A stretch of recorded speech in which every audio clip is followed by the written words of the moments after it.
Hi hello അസ്സാം വലൈക്കും നമസ്കാരം. Welcome back to my YouTube channel. എല്ലാവർക്കും സുഖമെന്ന് വിചാരിക്കുന്നു കേട്ടോ. എനിക്കും സുഖം തന്നെയാണ്. അപ്പോൾ ഇന്നലെ വൈകുന്നേരം ഒന്ന് പുറത്ത് പോയതാണ് കേട്ടോ. ഷോപ്പിങ്ങിന് ചെറിയ ഒരു മൺചട്ടിയും അതുപോലെ ഒരു ഹാൻഡ് ബാഗും വാങ്ങണമെന്ന് വിചാരിച്ചിരുന്നു. അങ്ങനെ പെരിന്തൽമണ്ണ പോയിട്ടോ. അപ്പോൾ നമുക്ക് അടിപൊളിയായിട്ടുള്ള ബാഗുകളൊക്കെ ഇരിക്കുന്നത് കാണുന്നുണ്ടല്ലേ. കുറേ ബാഗൊക്കെ നോക്കിയപ്പോൾ എനിക്ക് ഇഷ്ടപ്പെട്ടൊരു ബാഗ് കിട്ടിയിട്ടോ. അപ്പം നമ്മൾ തീരെ ചെറിയതല്ല കേട്ടോ. ഞാൻ വാങ്ങിക്കുന്ന ഒരു കുറച്ച് വലിപ്പമുണ്ട്. ഒരു ചെറിയൊരു കുടയും അങ്ങനെ നമുക്ക് പുറത്തൊക്കെ പോകുമ്പോൾ ചെറിയൊരു കുപ്പി വെള്ളമൊക്കെ വെക്കാം പാകത്തിനുള്ളൊരു ബാഗാണ് വാങ്ങിയിരിക്കുന്നത് കേട്ടോ. അപ്പോൾ അതൊക്കെ വാങ്ങി തിരിച്ചു പോരുകയാണ്.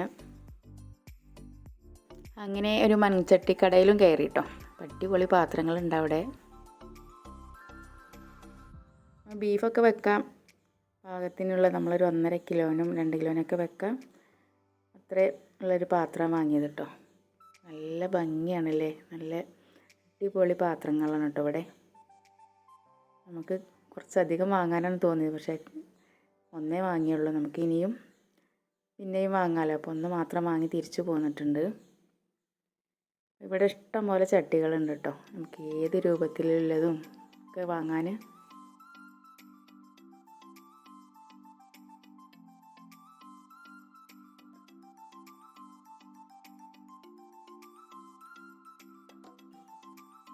അങ്ങനെ ഞാൻ ആ ചട്ടിയിൽ കുറച്ച് കഞ്ഞിവെള്ളം ഒഴിച്ച് വെക്കണം കേട്ടോ.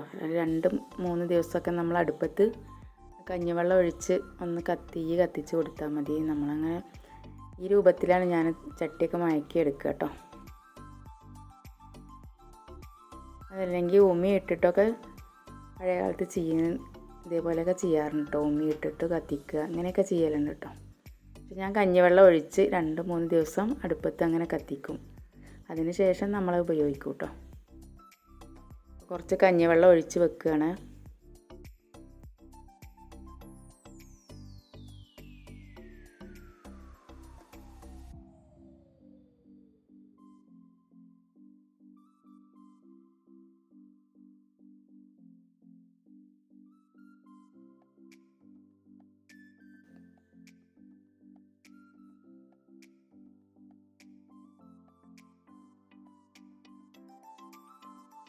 അതിനുശേഷം നമ്മൾ കുറച്ച് അരി വെള്ളത്തിലിട്ടിരുന്നു കേട്ടോ. അപ്പോൾ വൈകുന്നേരം വെള്ളത്തിലൊക്കെ ഇട്ടിട്ടായിരുന്നു പോയിരുന്നത്. അപ്പോൾ അത് നന്നായി വെള്ളത്തിൽ കുതിർന്ന് വന്നിട്ടുണ്ട് കേട്ടോ. അതിനുശേഷം നന്നായി അരച്ചെടുക്കുക. ഈ മൺചട്ടിയിലൊക്കെ ഒഴിച്ചു കൊടുക്കുമ്പോഴാണ് നമുക്ക് കൂടുതൽ സന്തോഷം കിട്ടുക അല്ലേ. ചെറിയൊരു മൺചട്ടിയാണ് കേട്ടോ ഇത്. അപ്പോൾ ഒരു ദിവസത്തേക്കൊക്കെ നമുക്ക് ഉണ്ടാക്കുകയാണെങ്കിൽ കുറച്ച് ആൾക്കാർക്ക് ഇതിൽ ഉണ്ടാക്കി വെക്കാം കേട്ടോ.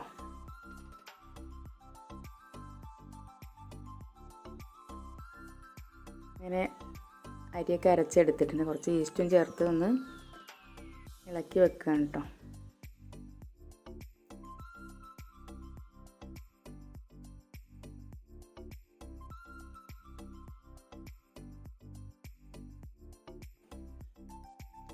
ഇങ്ങനെ രാവിലെ എടുത്ത് നോക്കുമ്പോൾ നന്നായി പൊന്തി വന്നിട്ടുണ്ട് കേട്ടോ. അടിപൊളിയായിട്ട് പൊന്തി വരുന്നത് കാണുമ്പോൾ നമുക്ക് ഭയങ്കര സന്തോഷമായിരിക്കില്ലേ. രാവിലത്തെ ബ്രേക്ക്ഫാസ്റ്റൊക്കെ ഇതേപോലെ കാണുമ്പോൾ കുറച്ച് ഉപ്പൊക്കെ ചേർത്ത് നന്നായി ഇളക്കി. ഇന്ന് ദോശയും ചട്നിയാണ് കേട്ടോ.